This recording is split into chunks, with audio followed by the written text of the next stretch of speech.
We offer our respectful obeisances unto the Supreme, who has created varieties of manifestations and put them under the spell of the three qualities of the material world in order to create, maintain and annihilate them.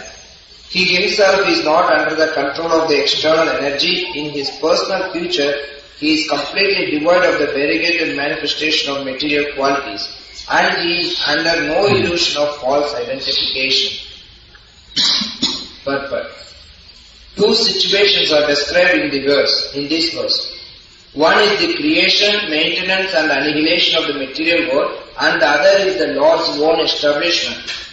There is also quality in the Lord's own establishment, the kingdom of God. It is stated here that Goloka in his personal situation. It is stated here that Goloka is his personal situation. There is also quality in Goloka, but the quality is not divided into creation, maintenance and annihilation. In the external energy, the interaction of the three qualities makes it possible for things to be created, maintained and annihilated. But in the spiritual world or in the kingdom of God, there is no such exhibition, since everything is eternal, sentient and blissful. There is a class of philosophers who misunderstand the appearance of the personality of Godhead within this material world. They are under the impression that when the Supreme Personality of Godhead appears, he is under the spell of three qualities like all other living entities who appear within this material world. That is their misunderstanding. As it is clearly stated here, Swasamstaya. The spell of the three qualities. You're reading in Indian English. You left out the word the. It changes the meaning. He is under the spell of the three qualities like all the other living entities who appear within this material world. This is their misunderstanding. As it is clearly stated here, Swasamstaya, by his internal energy, he is transcendental to all these material qualities. Similarly, in Bhagavad Gita, the Lord says, I appear by my internal potency. Both the internal and the external potencies are under the control of the Supreme. So he does not come... I appear by my internal potency. Internal potency. I heard you say eternal. Both the internal and external potencies are under the control of the Supreme. So he does not come under the control of either of these potencies. Rather, everything is under his control. In order to manifest his transcendental name, form, quality, pastimes and paraphernalia, he brings into action his internal energy. On account of the variegatedness of the external potency, there are manifestations of many qualitative demigods, beginning with Brahma and Lord Shiva, and people are attracted to these demigods according to their own material quality. But when one is transcendental or surpasses the material qualities, he is simply fixed in the worship of the Supreme Personality. This fact is explained in Bhagavad Gita. Anyone engaged in the service of the Lord is already transcendental to the variegatedness and interaction of the three material qualities. The summary is that the conditioned souls are being pulled by the action and reaction of the material qualities, which create a differentiation of energies. But in the spiritual world, the worshipable one is the Supreme Lord and no one else. Getting back to that point of leaving out the word the, I'll just explain the difference. I don't know if there's any need to translate this into Tamil, because it's a point about the English language. In Indian English, as you were reading in, you are reading out loud. It means you're not actually reading the text to see what it says, but you're just reading it to think what you think it should say. You read, he is under the spell of three qualities, although Prabhupada states he's under the spell of the three qualities, which means that actually you don't understand English. You're reading it and you're speaking in English, but you don't understand the language, actually, at least some points.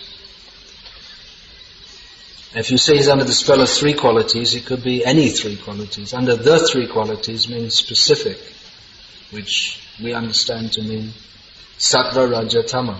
He's not under the control of it.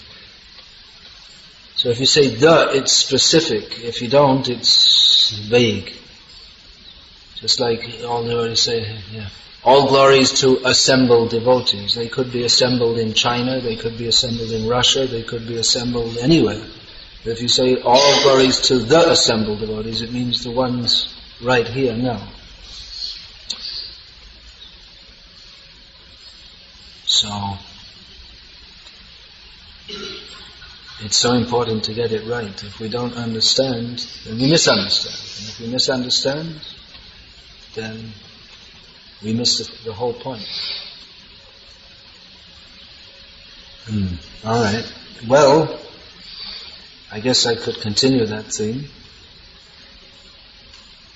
You can just summarize in Tamil and say that I'm talking about a point of language, how if we don't understand it properly, then we misunderstand. Vyasadeva is giving the perfect understanding in Srimad Bhagavatam. There's a verse, Aham vedmi shukav iti vyasaveda veti na veti va bhaktya bhagavata graham na medya na chatikara. I understand, Lord Shiva says. Shukdev Goswami understands. Maybe Vyasadeva understands, maybe not. He's talking about the Bhagavatam. The Bhagavatam can be understood through bhakti, not simply by intelligence nor by studying many commentaries in and of itself. Now we may wonder how Vyasadeva maybe doesn't understand it. Well, we have an example here in these prayers offered to the Supreme Lord in this chapter, which we're reading now. The perfect description of the Supreme Personality of Godhead is being given by persons who in some cases are not pure devotees. The next verse is spoken by the Vedas. Well, do the Vedas understand? Do they understand Krishna perfectly? It's questionable. Vedesha sarverahameva vedyaha, according to Bhagavad Gita, Krishna is to be known through all the Vedas. But then Krishna is Vedeshu Durlabham. They're difficult to find in the Vedas. So people might speak perfect philosophy but not have a perfect understanding of it. Generally people who have an imperfect understanding, they speak nonsense. But there are also, here we find demigods, they are Sakama Bhaktas. They may have an understanding of the proper position, but they don't fully cultivate understanding of that. A lot of the time they just conveniently forget it. You find that's the case with the demigods. So they whenever they're in trouble, they come and offer nice prayers to Lord Vishnu. And the rest of the time they're partying with Somaras and Apsaras. Exactly on the same, it's not the same degraded level as the people who booze and womanize on this earth planet. Vedeshu durlabham adurlabham atma bhakto. It's very easy to find Krishna through a devotee. And without understanding through devotees, we won't understand. Even Bhagavatam from the very beginning is dharma projita kaitava atra. Herein, cheating religion is fully rejected. But because people have no concept of anything but cheating, they have no concept of pure devotion, they read the Bhagavatam and they don't find pure devotion. Some people read Bhagavatam and blame Krishna, or they blame Vyasadeva, or they find Mayavad, or they don't find Radha. So what to speak of other scriptures? The tendency to misunderstand is so strong that we need someone to explain punkana punka bhavi. You know this term? Bengali term? It's a bit literary. It means absolutely in detail, very clear. You don't know that term. No, it's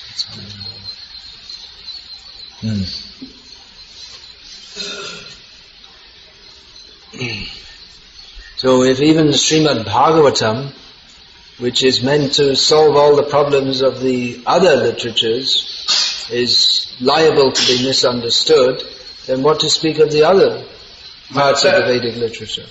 Narad Muni told Vyasadeva, Jugubshitam, it's terrible what you've done, composing all these Vedas and Mahabharata. You did a really bad job there. Well, I'm Vyasadeva, that's what I'm supposed to do. By studying the Vedic literature, you can get a lot right, but generally people get the main thing wrong.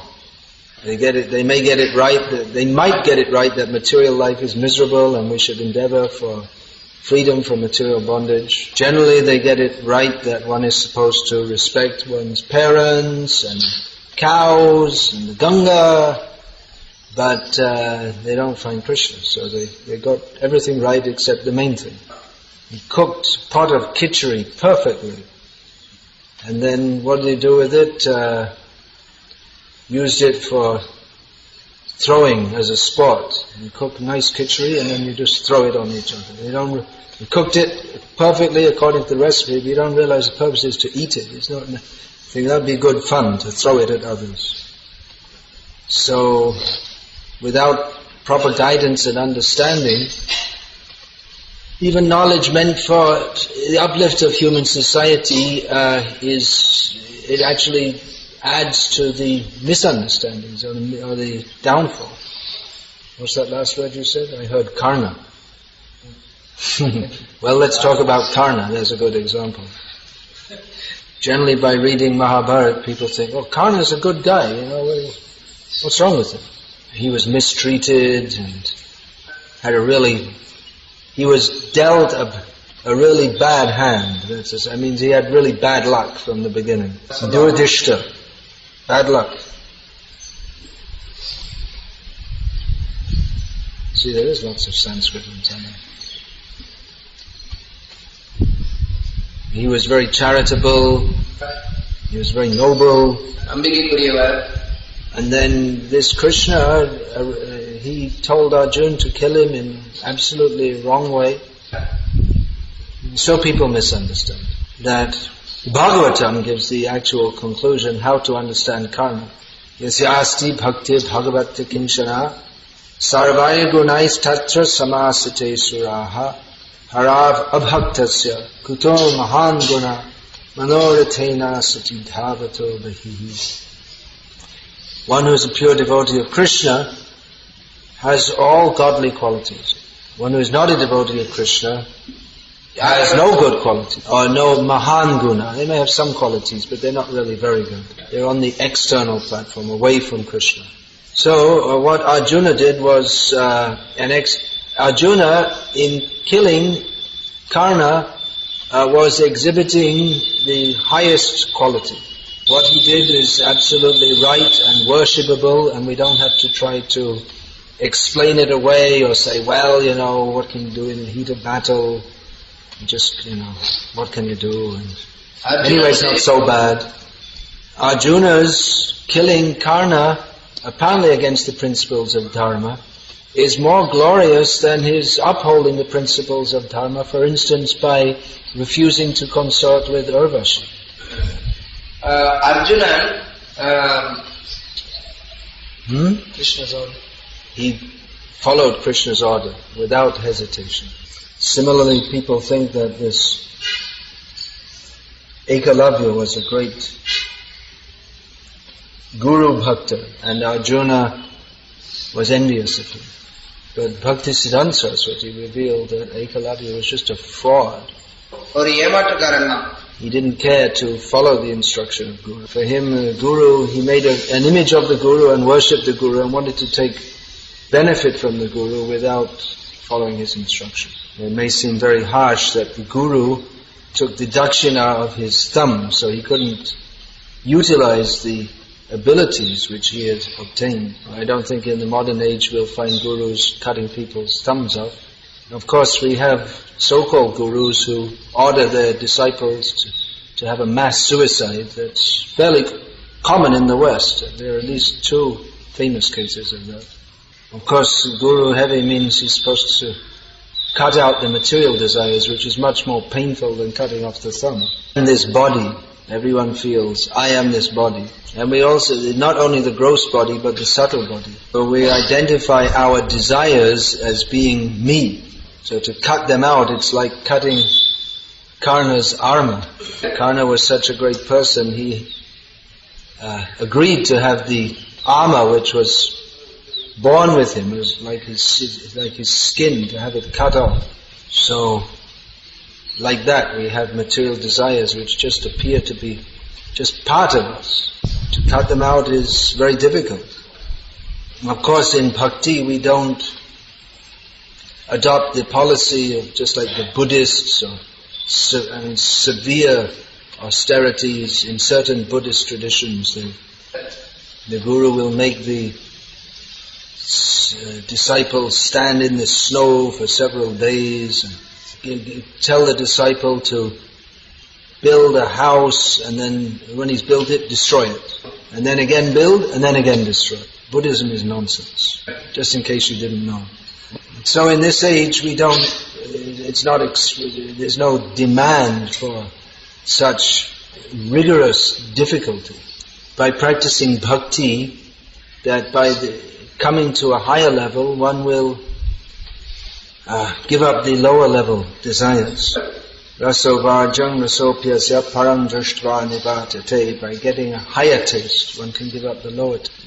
Therefore in bhakti, even if one has a lower taste, if one is encouraged to go on with the activities of bhakti, that of course should also be done under guidance, because the lower desires are very dangerous, and indulging in them is very dangerous. Devotees lead regulated lives.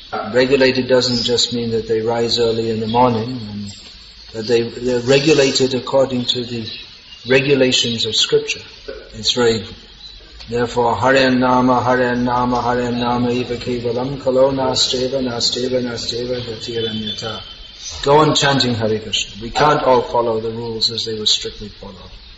Of course, those who are sadhus, those who are taking the role of spiritually committed persons and teachers by example of society, then at least they should follow strictly. Because we have to become purified by chanting Hare Krishna. And there are certain activities which block the purification or severely inhibit the purification. Severely inhibit. Inhibit means to block but not completely. For instance, meat eating, gambling, intoxication, illicit sex, these activities, if one is engaged in them, we may still encourage, yes, please chant Hare Krishna. Chant Hare Krishna and give up these activities. So, of course, we see that people they're committed to spiritual advancement, but at the same time, they may find difficulty in following all these rules very strictly. Especially this restriction against indulgence in sex life, for sex. That is called by Rupa Goswami upasta vega, the need or the urge of the genital. And all needs in this material world expand from that. Ato griha kshetra sutapta vitaya janasya mohoya mahamnameti. All these unreal needs which we take as real, they expand from the sexual desire. So if one is attached to home life and money, social life, relatives, these are all symptoms, these are all expansions or further manifestations of sexual desire. So people have these needs, they seem like a need, therefore the arrangement is the Grihastha ashram, where one can chant Hare Krishna and come to realize that this is aham mama, this is illusion. Janasya mohoyam aham mama, it is the illusion of thinking in terms of I, me and mine. When one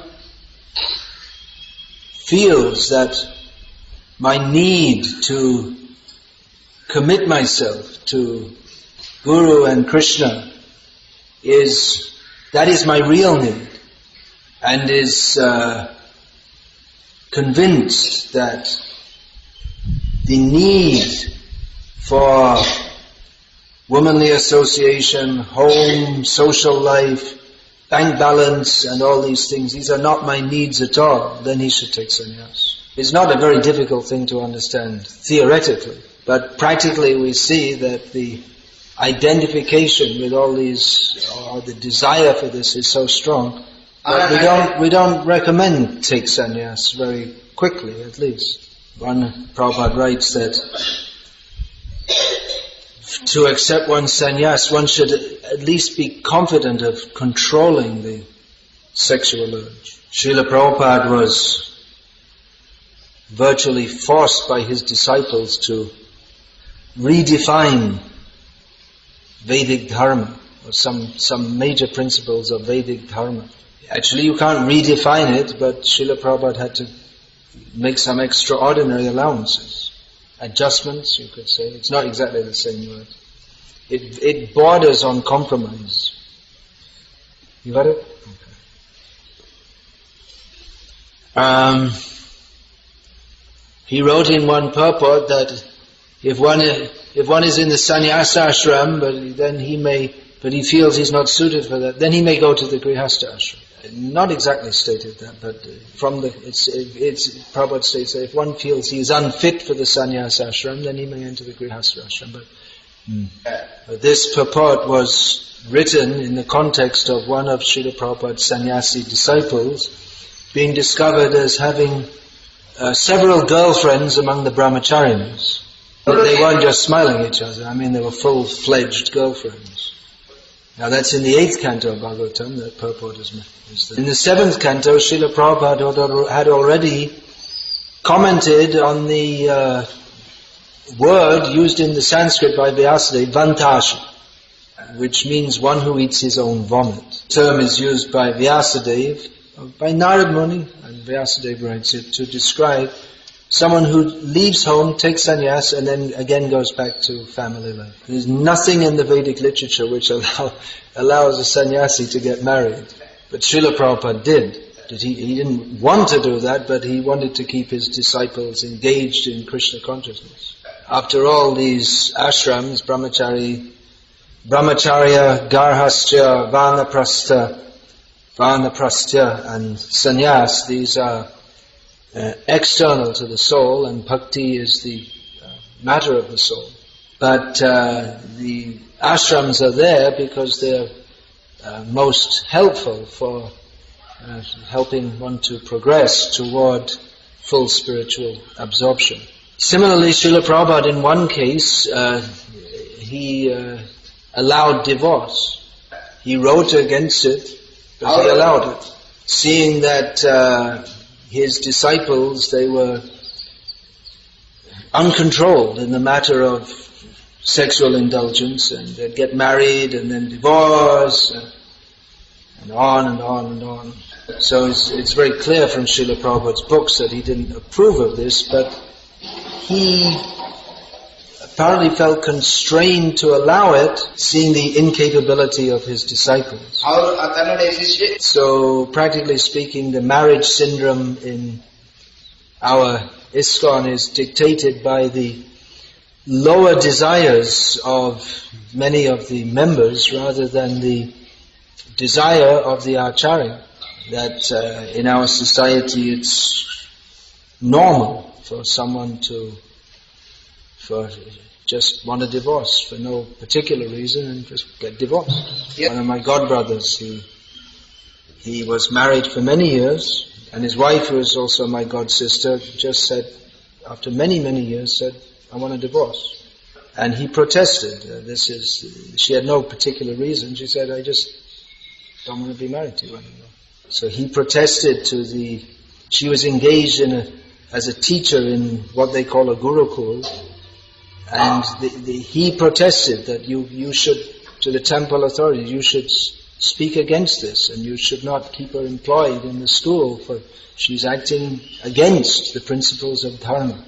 But the temple authorities, what are you making such a big fuss about? It's just, practically everyone gets divorced, so what are you making such a big fuss for? It's the accepted ethos that divorce is allowed. Just like Ekalavya kept kept the statue of his guru, so, we may keep Guru Mukha Padmavakya, we're singing to Prabhupada, but then we make a philosophy that, we only accept some of the things. Chitteti Korea Aikya. We don't accept everything he says is perfect, but some things. It's nice to sing this song. We like singing, but we don't mean it. Srila Prabhupada, in one purport, mentioned that he's personally arranging the marriages of his disciples, even though in the history of sannyas this is unprecedented. But later Prabhupada's attitude changed so much that he refused to sanction, not only did he not organize, but he refused to even sanction any marriage. He said if they want, they can get married at their own risk. So Srila Prabhupada very much wanted he saw the necessity to establish Varnashram society as a support for bhakti. Bhakti is not dependent on Varnashram, but persons who are not mature in bhakti, they require a system to support them so they can lead a life conducive for bhakti.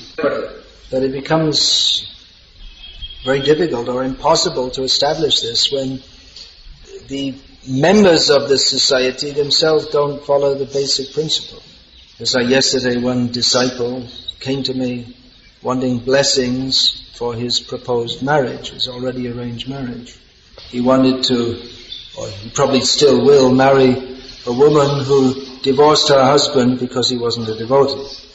So I was asked about this previously, and I said, no, that's not good. You don't encourage women to divorce or men to divorce their husbands because they're not devotees. That's not our principle. So anyway, he decided to go ahead with it and came for blessings, which I didn't give. He'll probably go ahead with it anyway. It's like, you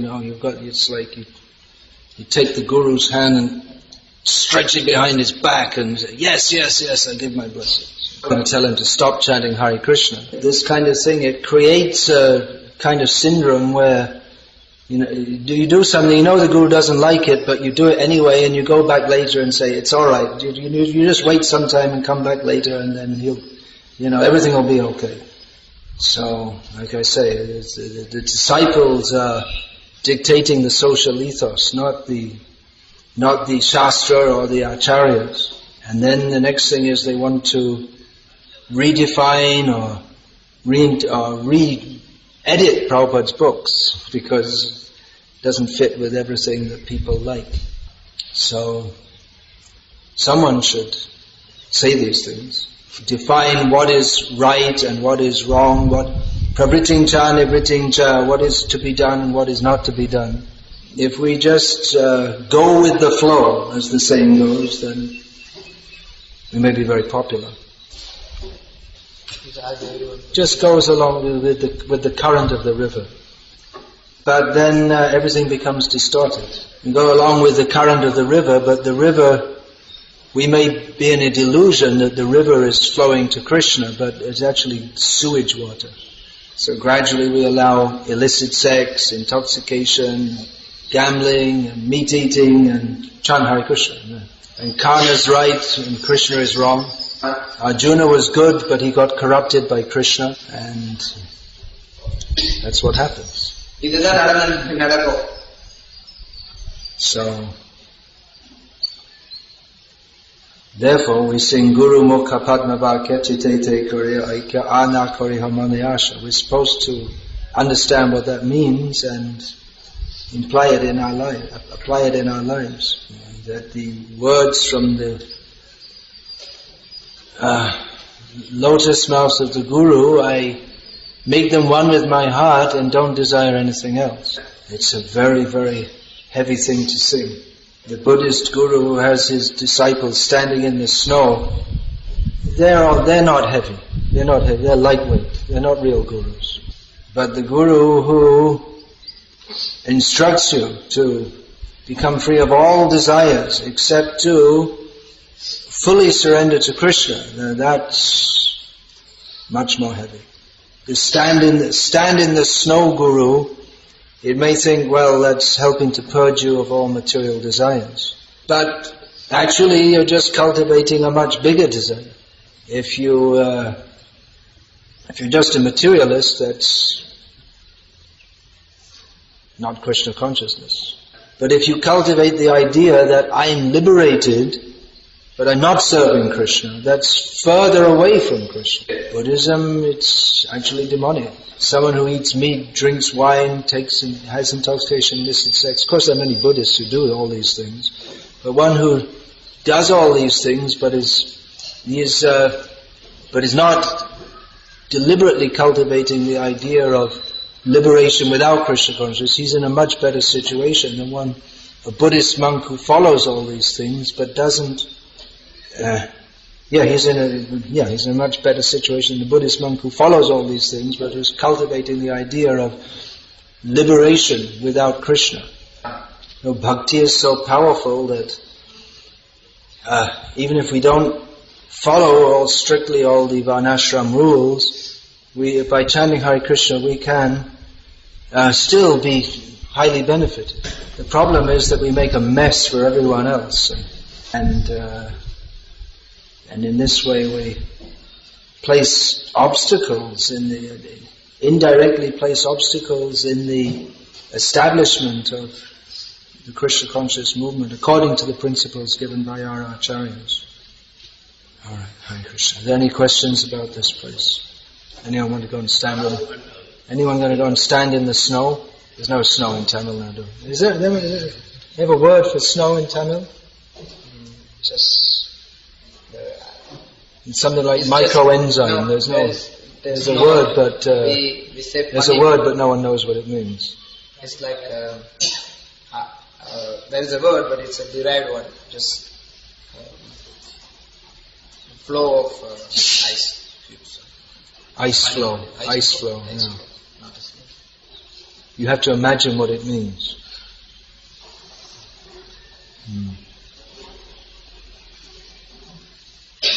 Yeah, please. 4th canto, 29th chapter, verse 50. Prabhupada said, those who do yajna, but if they are not Krishna consciousness, they are not considered as They are not Krishna conscious, yeah. Yes, they are not Krishna conscious, they are not considered as Arya Brahmanas. So he wants to explain that. Well, it's not really anything to do with the verse. Arya means properly behaved. It's sometimes used as a synonym of the modern word Hindu. So in the conventional sense, people who... Prabhupada was also indirectly referring to the Arya the so-called Arya Samaj, which performs yagyas. So Prabhupada's pointing out they don't really understand the purpose of the Vedas, which is to understand Krishna. So they're not Arya in the actual sense of the term. It's just like from the conventional standpoint, Karna is considered righteous, but from the Krishna conscious or actual viewpoint, he's not righteous. From the conventional standpoint, Mother Teresa is a great saint and highly compassionate welfare worker. From the Krishna conscious standpoint, with a typical screwed up Christian concept of what is religion, who in the name of welfare work was performing violent activities for others. From the conventional standpoint, someone with a string over his shoulder and a name like Sharma is a Brahmana. From a Krishna conscious standpoint, one who is a Brahmana who understands Krishna. Yesterday I was talking something about association with Guru. I'll make one more point. Most of the devotees in Salem who come to the standard of being officially initiated, I take initiation from myself, because I'm not the only, but almost the only initiating guru in ISKCON who comes here. But there are other Diksha gurus in ISKCON, and you can take initiation from any of them. So please don't take initiation from me if you just want initiation. I am more demanding than many of the Diksha Gurus in Israel. I don't know the Tamil word. I'm trying to think of an English synonym. More strict, you could say. More strict. So you should know that I don't approve of so many different things which many others may turn a blind eye to. So it's better, if you don't want to follow these things, then don't take initiation from someone else. Otherwise you'll be disappointed and I'll be disappointed. And then again I'll be forced to compromise. I'll be saying one thing and going along with something else.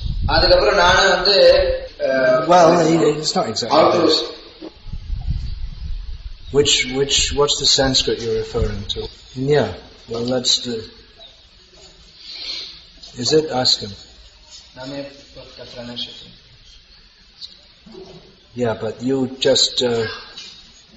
either you translated wrongly or he translated wrongly, because that's not... Pranashyati means totally finished. Why in Bhagavad Gita does Krishna say that dogs are better than cats? Well, he doesn't say that. So, how can you answer the question?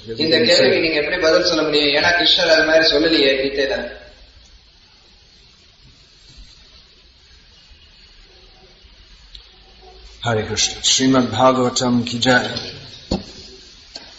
Srila Prabhupada ki jai. Hare Krishna.